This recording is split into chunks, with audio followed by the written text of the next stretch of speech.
The roar of engines filled the streets as the presidential motorcade made its way down Fifth Avenue. Sleek black SUVs, their tinted windows shielding the most powerful man in the world, sped through the city, flanked by police escorts and armed Secret Service agents. Pedestrians stopped to watch, cameras in hand, some waving, others simply staring in awe. Inside the beast, the heavily armored Cadillac limousine, President Trump sat in thoughtful silence, gazing out the bulletproof window. The world outside blurred past him, a city moving too fast, too busy to notice anything beyond its own urgency. Then, he saw her. A small figure, barely noticeable in the sea of movement. A girl, sitting on the cold pavement near the curb, wrapped in tattered clothing, her arms hugging her knees. Her long, unkempt hair partially covered her face, but even from a distance, something about her posture, defeated, hopeless, struck him hard. Trump frowned. Something about this didn't sit right. Without a second thought, he raised his hand and gave a sudden, sharp command, "Stop the car." The Secret Service agent sitting across from him stiffened. "Sir?" "I said, stop the car." The agent hesitated. "Mr. President, we can't just, I don't care." "Stop the car now." A ripple of tension ran through the convoy. No one simply stopped a presidential motorcade, especially not in the middle of a busy street. But the order had been given. The tires of the Cadillac screeched slightly as the convoy slowed to a halt. The SUVs behind it braked hard, their drivers clearly confused and alarmed. Agents tensed, their eyes scanning for immediate threats. The sudden stop caught the attention of everyone nearby. Pedestrians froze, turning their heads toward the limousine. A murmur of confusion spread through the crowd. Secret Service agents rushed forward, positioning themselves in defensive stances, hands subtly resting on their firearms. They expected an emergency, a protest, or a security breach, not this. Then, to their absolute shock, the back door of the presidential limo swung open. And out stepped Donald Trump. The murmurs in the crowd erupted into gasps. This was unheard of. A sitting president never left his vehicle unless absolutely necessary. A voice crackled in the earpiece of Agent Wilkinson, the lead Secret Service officer. Code red. POTUS is exiting the vehicle. Repeat, POTUS is exiting. Secure the perimeter. Wilkinson's heart pounded as he moved in quickly, trying to intercept. "Sir, we need you back in the car, this isn't safe." Trump ignored him. Instead, he walked forward, straight toward the homeless girl.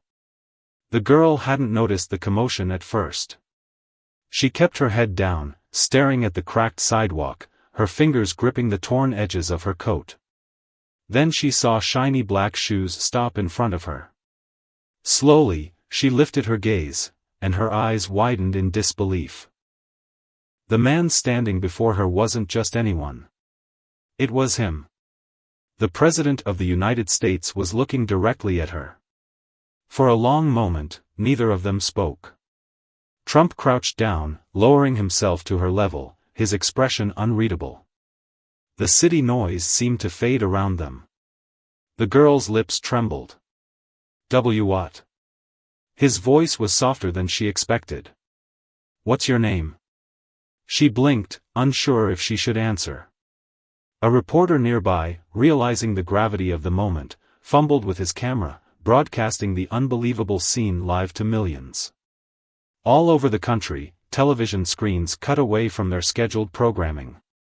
Breaking news banners flashed across networks. Why is the president speaking to a homeless girl in the middle of the street? Secret Service closed in tightly, forming a perimeter. One agent's voice buzzed with urgency into his comms. "This is a security nightmare. We need to move him, now." But Trump didn't move.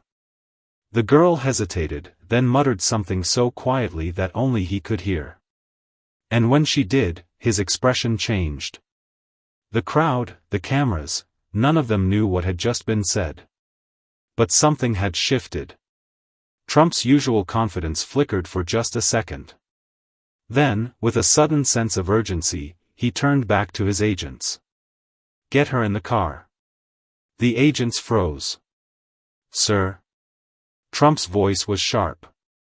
"Get her in the car."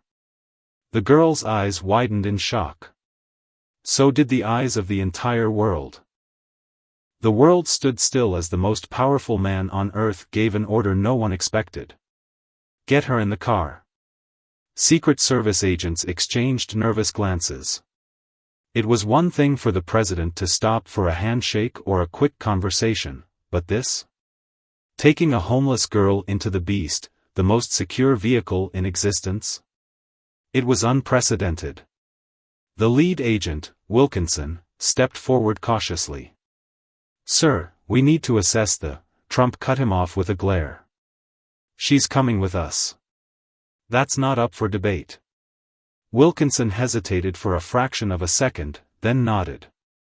His earpiece buzzed with chatter from the security detail, voices filled with panic and confusion. "We need a full clearance check. This is a serious breach of protocol. Someone get background on the girl, now." But there was no time for red tape. Trump extended his hand toward the girl. She stared at it, frozen, her skeptical eyes darting between him and the crowd that had now gathered. Dozens of cell phones were recording. The entire world was watching. For a moment, it seemed like she would refuse. Then, hesitantly, with fingers that shook, she reached out and placed her small hand in his. As soon as she stepped inside the Beast, the noise of the outside world faded into silence. The heavy doors shut behind her with a solid thunk, sealing them off from the chaos outside. The girl sat stiffly on the plush leather seat, gripping the edges as if afraid someone might throw her back out. Her face remained partially hidden behind strands of matted hair, her small frame swallowed by the massive luxury interior. Trump watched her for a moment, then leaned forward, voice calm but firm. "What's your name?" The girl hesitated, eyes darting between him and the agents who sat stone-faced beside them. Then, almost inaudibly, she whispered, "Sienna." Trump nodded. "Okay, Sienna." His next question was gentle, but carried weight. "Where are your parents?" At those words, Sienna's body visibly tensed. She looked down, her fingers digging into the fabric of her ragged hoodie. For a long moment, she didn't speak. Trump waited. And then, just when he thought she wouldn't answer, she lifted her face slightly, just enough for him to see the glimmer of tears in her eyes. Her voice came out as a barely audible whisper. "Gone." The single word hung heavy in the air.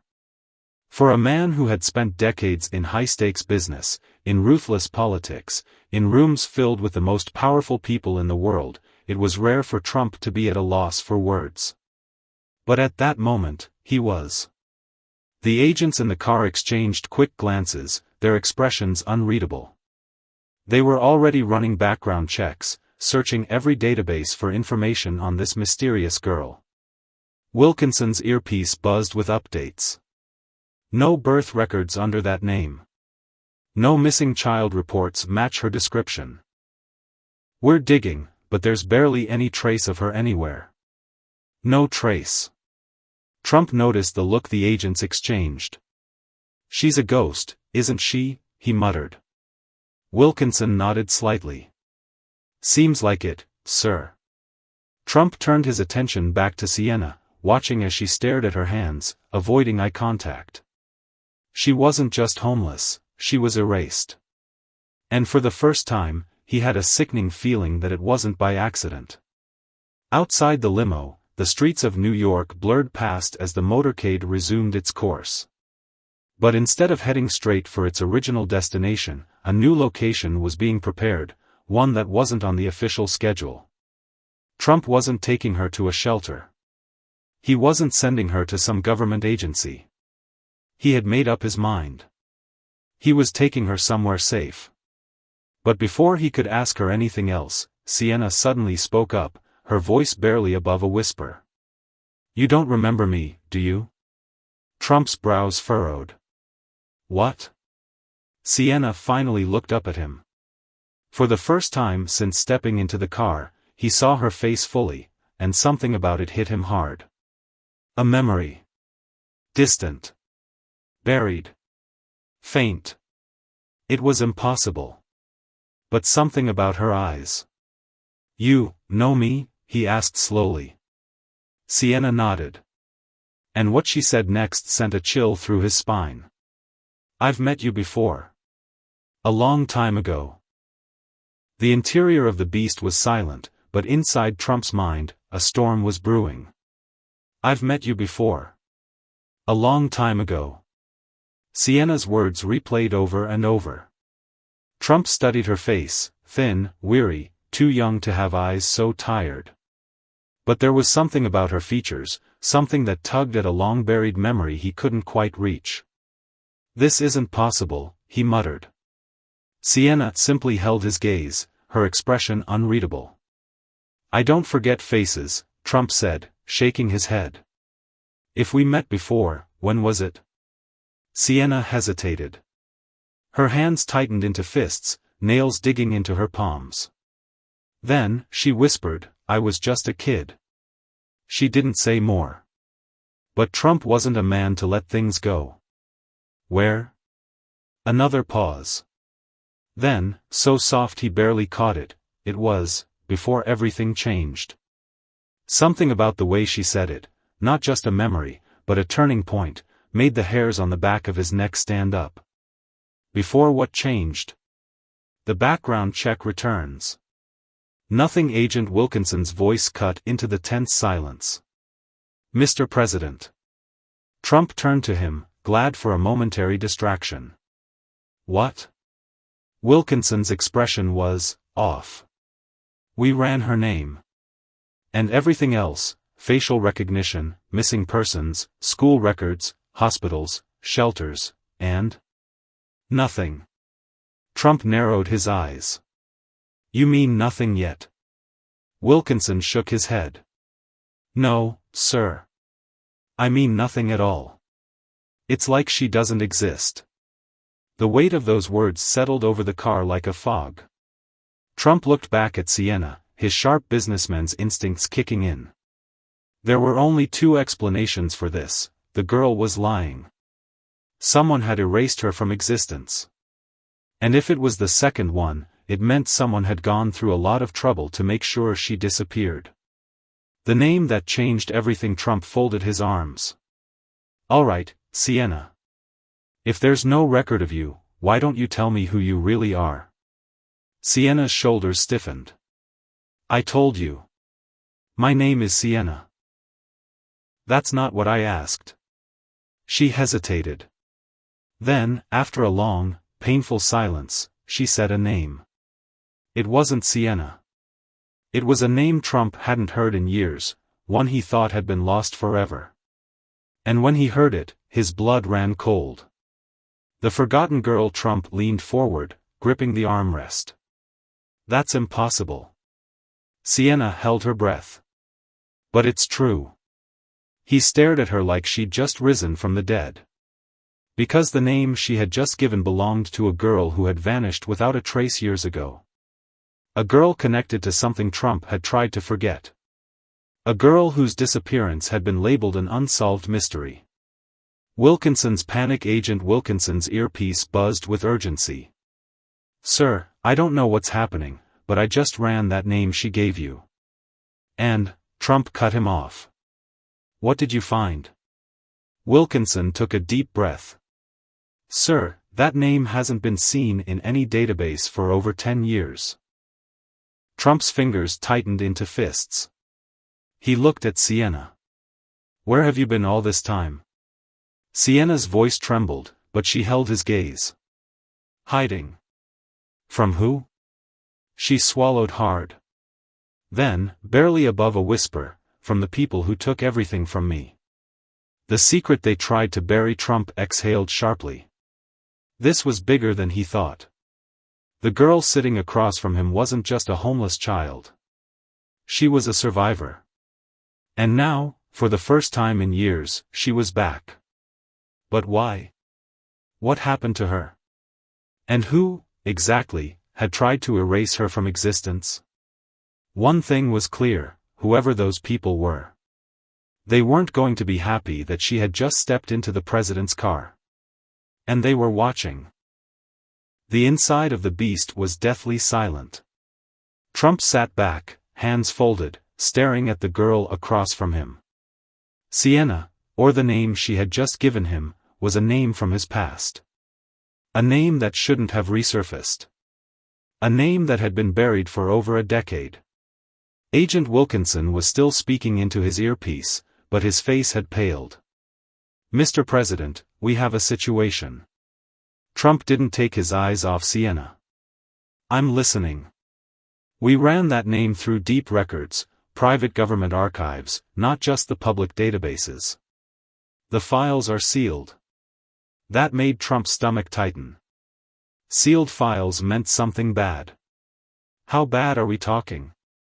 Wilkinson's voice was tense. Presidential-level clearance bad. Trump's jaw clenched. That wasn't normal. He turned back to Sienna. "Tell me everything. Now." The day she disappeared, Sienna took a deep breath, as if preparing herself for something painful. "I was taken." Trump leaned in. "By who?" Sienna's hands trembled. "I don't know. I was too young to understand at the time. But one day, I had a home. The next day, it was gone." Trump narrowed his eyes. "Gone how?" Sienna's voice dropped to a whisper. "Fire." The word hung in the air like a ghost. Trump's fingers tapped against the armrest. He wasn't a man who got rattled easily, but something about this felt wrong. "I remember the flames," Sienna continued. "I remember people shouting. And then, she swallowed hard. I woke up in a van. I didn't know where I was. Just that I wasn't supposed to be there."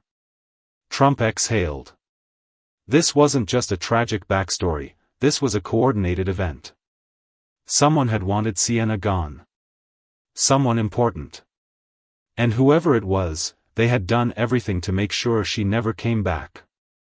The name that changed everything. Sienna hesitated, then looked Trump dead in the eye. "You knew my father." A chill ran through him. That was the missing piece. Sienna's father. A man Trump hadn't thought about in years. A man who had once been involved in something big. And then, just like his daughter, he vanished. Trump rubbed his temples. What was his name again? Sienna whispered it. The moment she did, Wilkinson's entire body stiffened. Trump let out a long breath. That's impossible. But deep down, he knew it wasn't. Because Sienna's father had been involved in one of the most controversial government operations in modern history. An operation that had disappeared from all public records. An operation that someone had wanted erased. And now, his daughter was sitting right in front of him. The warning comes before Trump could say another word. Wilkinson's earpiece buzzed violently. "Sir. We have an external security alert. Someone is trying to tap into our motorcade secure comms." Trump's stomach dropped. Someone knew. And they were already watching. "Trace it," Wilkinson barked. But before his agents could track the signal, the limousine's internal screen flickered. And a single message appeared in bold red letters: "Drop her. Now." Wilkinson cursed.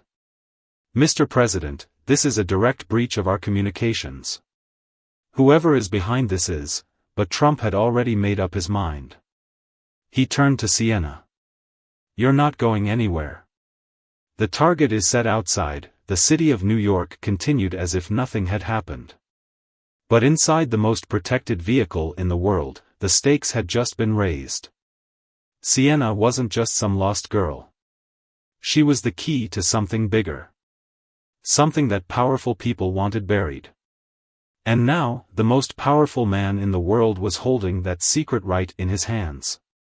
Trump clenched his jaw. Whoever was behind this had just made a mistake. They should have never let her live. And now?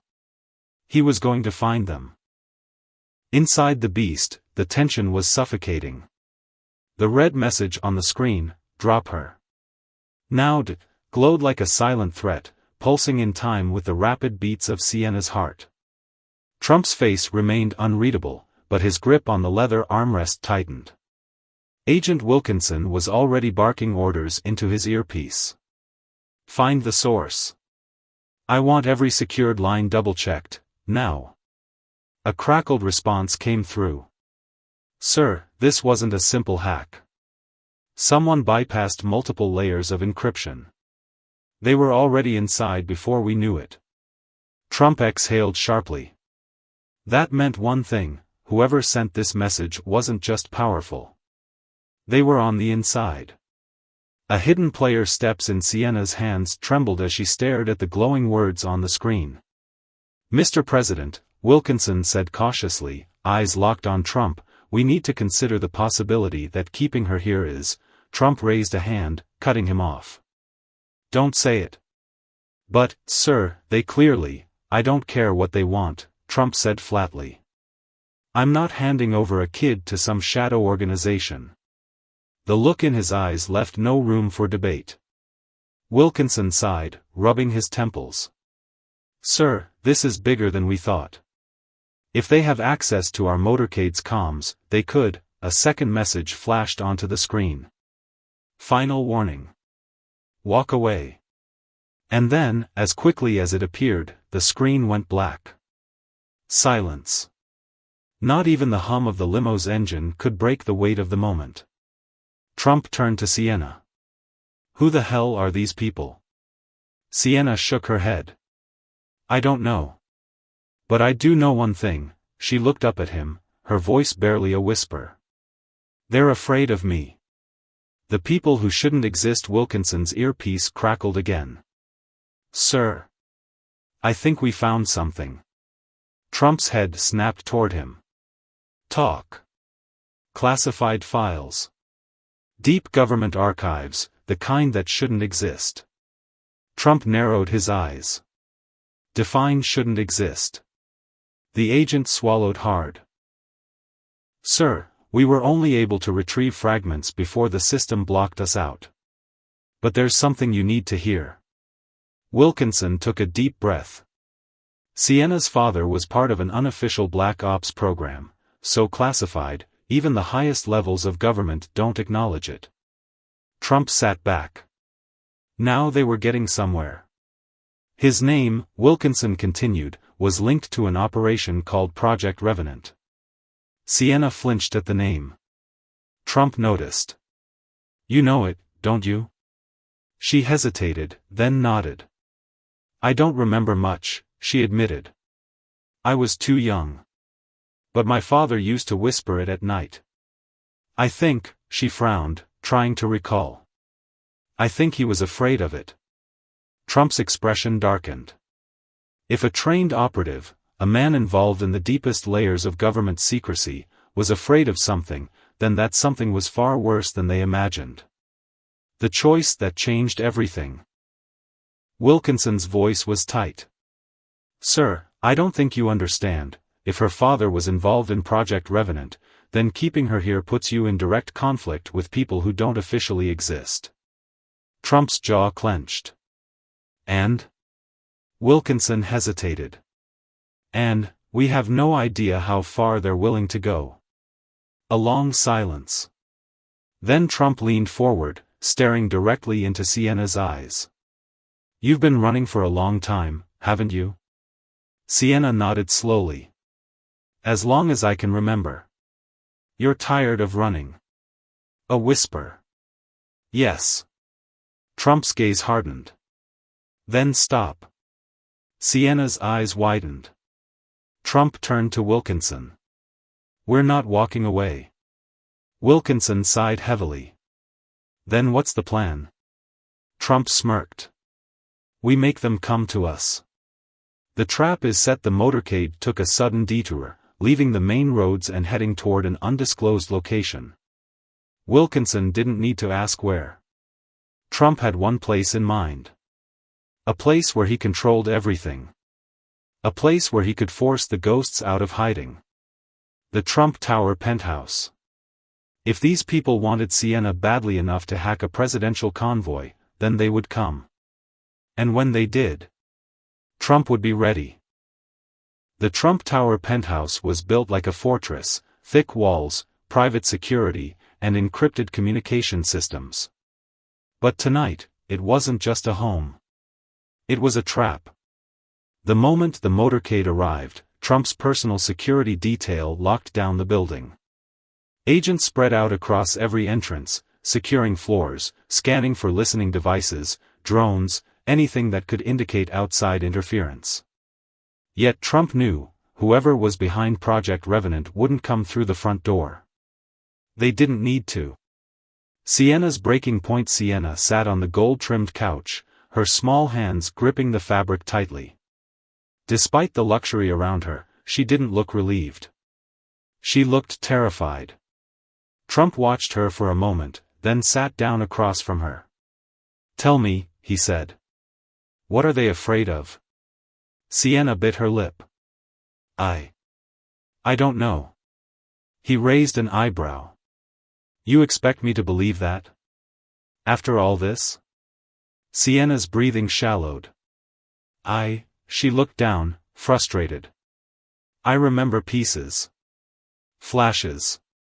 But whenever I try to think too hard about it, she suddenly clutched her temples, wincing in pain. Wilkinson, standing nearby, tensed. "What's wrong with her?" Sienna's voice was strained. "It's like there's something blocking me." Trump exchanged a glance with Wilkinson. "Sir," the agent said cautiously, "if her father was involved in something this classified, what if she's not just a witness?" Trump frowned. "What are you getting at?" Wilkinson hesitated. "Then, what if she's the project? The missing years?" Sienna looked up suddenly. "No," she said, her voice shaking. "That's impossible." But deep down, something about the words felt right. She had been running for so long, but from what? From who? And why couldn't she remember how she had survived all these years? What if she wasn't just being hunted? What if she had been made to forget? The breach. Before Trump could press further, a loud beep echoed through the room. Wilkinson whirled toward his device. "Sir, we have a breach." The agents around them reacted instantly, pulling out weapons, scanning their surroundings. Trump didn't flinch. "Where?" "Not the building," Wilkinson muttered. "Our network." A cold realization hit. "Sir," an agent said, his voice tight with urgency, "they've found us." Trump turned to Sienna. "They're not after you." Sienna swallowed. "Then who?" Wilkinson's eyes darkened. "They're after the truth." A message from the shadows. The penthouse's massive screen suddenly flickered on. Every agent in the room tensed, weapons drawn, eyes scanning for threats. But there was no video feed. No voice. Just a simple message. In bold white text, it read, "Stop digging." A few seconds passed. Then the text changed. "You won't like what you find." Trump's decision. The room was dead silent. Every instinct told Wilkinson to pull the president out, to take Sienna and disappear. But Trump didn't move. Instead, he smirked. "Well, now I'm interested." Wilkinson cursed under his breath. "Sir, this is serious. We need to," but Trump raised a hand. "No," his eyes locked on the screen. "They want me to stop. Then I know I'm on the right track." Sienna shivered. "But, what if we really don't like what we find?" Trump leaned forward, his voice steady. "Then we deal with it." A step too far. Wilkinson's device buzzed again. This time, the blood drained from his face. "Sir," he hesitated. "You need to see this." He turned the screen toward Trump. On it was a live video feed. Not of the penthouse. Not of the White House. But of a quiet suburban street. And standing on that street was Trump's family. His children. His grandchildren. The message on the screen changed one last time. "This is your last warning." Trump stiffened. Sienna gasped. "They're watching your family?" Wilkinson swore under his breath. "Sir, we need to move them. Now." Trump exhaled slowly. Then he did something that shocked everyone in the room. He smiled. "Good," he muttered. Wilkinson looked at him like he'd lost his mind. "Sir," Trump stood, rolling his shoulders. "They just made their biggest mistake." Sienna swallowed. "What do you mean?" Trump turned to her. His eyes were sharp, unwavering. "They think I play by their rules." His smirk widened. "Now, it's my turn." The Trump Tower penthouse had never felt so small. Secret Service agents moved quickly, securing every exit. High-level security teams were already mobilizing to relocate Trump's family. But Trump? He wasn't leaving. He paced the room, his expression unreadable. They thought they had the upper hand, thought threatening his family would make him back down. They had no idea who they were dealing with. Sienna sat stiffly on the couch, eyes glued to the screen, replaying that last message in her mind. "This is your last warning." It wasn't a bluff. They were watching. And they weren't just after her anymore. They were after everything. Wilkinson's device buzzed violently. His fingers flew over the screen as he scanned the new data coming in. "Sir," he said, voice sharp, "we finally cracked it. The sealed files on Project Revenant, we got a piece of them." Trump folded his arms. "Tell me." Wilkinson's face was pale as he spoke. Project Revenant wasn't just a black ops mission. He glanced at Sienna. It was about her. Sienna's breath hitched. Trump's expression didn't change. "Explain." Wilkinson took a steadying breath. 15 years ago, a high-level experimental program was launched under off-the-books funding. It was designed to train and enhance intelligence operatives for extreme covert missions. Trump raised an eyebrow. "Enhance?" Wilkinson hesitated. "Sir, we're talking about something that went beyond training." Sienna swallowed. "What do you mean?" Wilkinson met her gaze.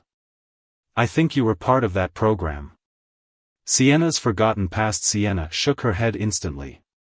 "That's not possible. I was just a kid." She stopped. Memories flickered. Blurry images. Moments that didn't make sense. A white room. A woman's voice, telling her to focus. Dark silhouettes watching behind a glass window. She squeezed her eyes shut, gripping her temples. Trump leaned in. "Sienna." Her breathing was sharp, shallow. I don't remember," Wilkinson pressed on. "Your father was one of the lead scientists involved. He went missing when the project was shut down." Trump narrowed his eyes. "Shut down? Why?" Wilkinson's expression darkened. "Because the results were too dangerous. What they did to her." Sienna froze. "Dangerous?" She wasn't dangerous. She was just her. Wasn't she? Wilkinson continued. "The files say Revenant involved memory suppression. They didn't just train operatives, Mr. President. They erased parts of their past." Trump's jaw tightened. "So you're telling me, she doesn't remember because they made her forget?" Sienna looked up sharply. "No," she shook her head, standing up. No, that's not true. And then, like a dam breaking, it hit her. The awakening, a memory. Clear. Vivid. She was 8 years old, standing in a sterile white room. Men in suits behind a glass wall. Watching. Her father's voice, urgent, whispering. Remember who you are. Never forget. A sharp pain in her arm. A flash of bright lights. And then, blackness. Sienna stumbled, gripping the armrest of the couch. Trump reached out, steadying her. What is it? Her breath was ragged. She struggled to find words. They did something to me. She lifted her trembling hands, staring at them like they belonged to someone else. And for the first time in her life, she wasn't sure who she really was. The enemy strikes before anyone could process what was happening. The security alarms blared. Wilkinson's earpiece buzzed with rapid-fire reports. Breach. Unknown hostiles inbound. Trump turned sharply. How many? Too many. Sienna's heart pounded. They were here. Wilkinson gritted his teeth. They're coming for her. Trump's expression hardened. Then let's give them a welcome they won't forget. The Trump Tower penthouse was no longer just a luxury suite, it was a battlefield. Secret Service agents rushed to secure positions, weapons drawn, eyes scanning for threats. The intruder alert blared through the building. And at the center of it all, Trump, Sienna, and the secret they tried to bury. The attack begins. Wilkinson's voice was sharp. Sir, we have multiple breach attempts, stairwells, rooftop access, underground parking. They're moving fast. Trump's jaw tightened. How many? Wilkinson's earpiece crackled. At least 20 armed hostiles. Sienna went pale. They weren't here to negotiate. They were here to erase her. Trump's gamble. Trump looked at the agents. Options? Wilkinson grimaced. We fight, but sir, these guys aren't normal operatives. They're ghosts. No names, no records, no allegiance. Trump smirked. Sounds like my kind of people. Wilkinson exhaled. Sir, this isn't a joke. They don't just kill people. They erase them. Trump glanced at Sienna. That was exactly what they had tried to do to her. And now? They were coming to finish the job. Sienna's hidden strength. Sienna's hands clenched into fists. She was done running. I'm not hiding, she said suddenly. I need to know the truth. Trump nodded. Then we fight. Wilkinson cursed under his breath. Sir, if we stay, we may not walk out of this. Trump grinned. Then let's make sure they don't walk out either. The betrayal. As agents set up defenses, a new alert buzzed through Wilkinson's earpiece. Code Black. Repeat, Code Black. Wilkinson's face darkened. Sir, his voice was low. It's an inside job. Trump's eyes narrowed. Who? Wilkinson's earpiece crackled. And then, a gunshot. One of the Secret Service agents collapsed. Another turned his weapon toward Trump. Betrayal. Sienna gasped. No, Wilkinson tackled the rogue agent just before he could fire. The room erupted into chaos. Some of Trump's own security team had switched sides. The attack wasn't coming from outside. It was already inside. The impossible decision. Trump assessed the situation fast. They were outnumbered. The penthouse was compromised. And Sienna? She was their only target. If she stayed, she would die. But if she left, they might never see her again. She looked at Trump, her voice barely a whisper. What do I do? For the first time in his life, Trump hesitated. He wasn't used to backing down. But this wasn't just about him anymore. It was about her. He clenched his jaw. And then, he made the hardest call of his life. Run. Sienna's breath hitched. What? Trump grabbed her shoulders, staring into her eyes. You need to disappear. Now. She shook her head. No. I won't leave you, you have to. His voice was firm. If they take you, it's over. Everything your father fought for, gone. Sienna's eyes burned with tears.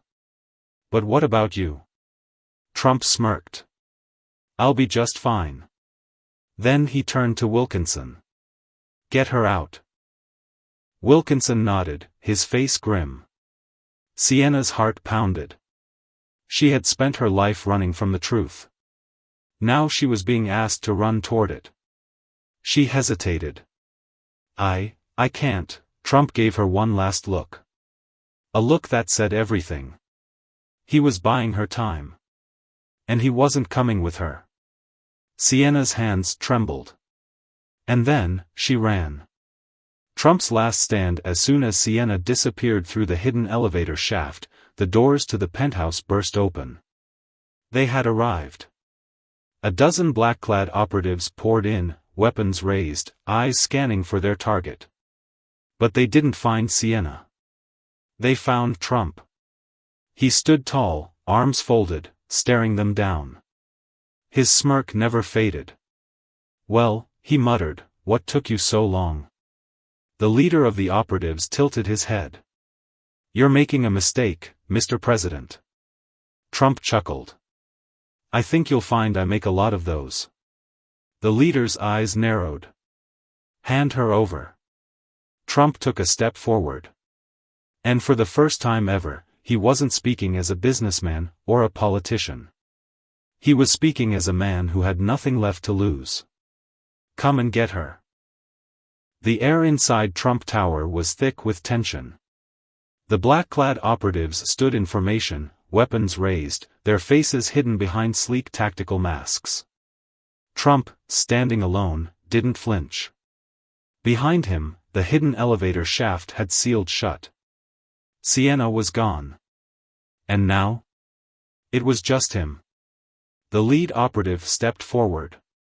His voice was calm, measured. You're making a mistake, Mr. President.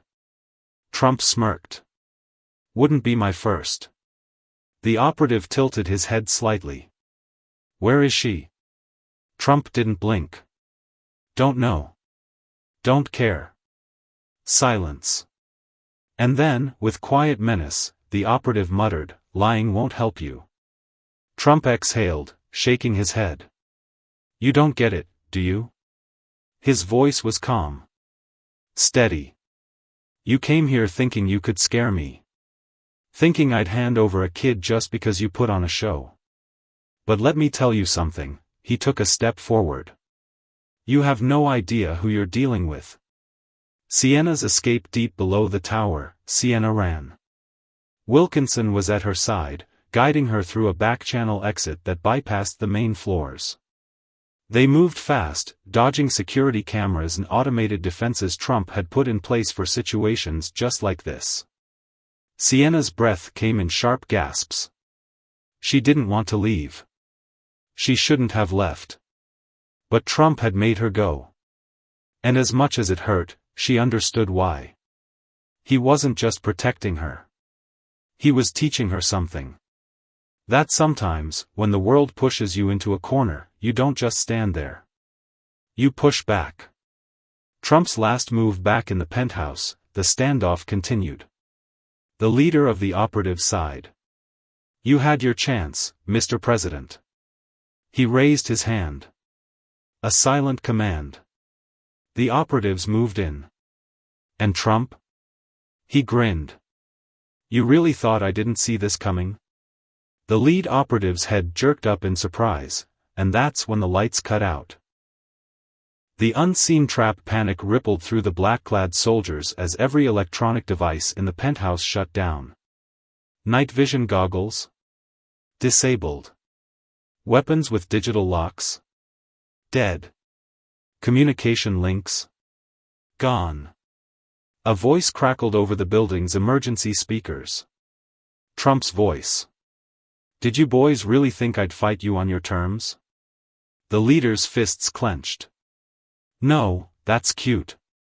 And then, from every entrance, every blind spot, every hidden doorway, Trump's real security team moved in. The battle that no one saw. The operatives had come expecting an easy job. But Trump had known better. The moment they stepped inside his home, they had already lost. His elite private security team, hidden throughout the penthouse, struck first. Blunt force. Precision takedowns. No hesitation. In less than 60 seconds, it was over.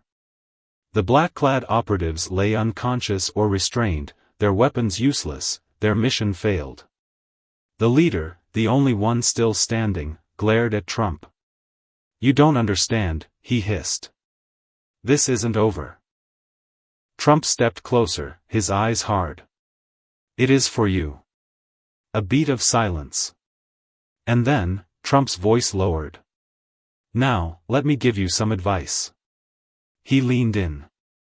Next time you try to threaten my family? He smirked. Bring more guys. The truth that changes everything. An hour later, Trump stood on the rooftop of his tower, gazing over the city.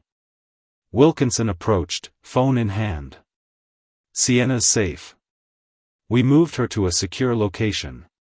She's off the grid. Trump nodded. And then, Wilkinson hesitated. Sir, she left you something. Trump turned. What? Wilkinson handed him a folded piece of paper. Trump opened it. And for the first time in a long time, he was speechless. A handwritten note. Sienna's letter. Mr. President, I don't remember everything yet. But I remember enough. I remember that my father trusted you. And now. I do too. You didn't have to help me. But you did. You showed me that some fights aren't about winning or losing. They're about standing your ground, no matter what. I won't run anymore. I promise.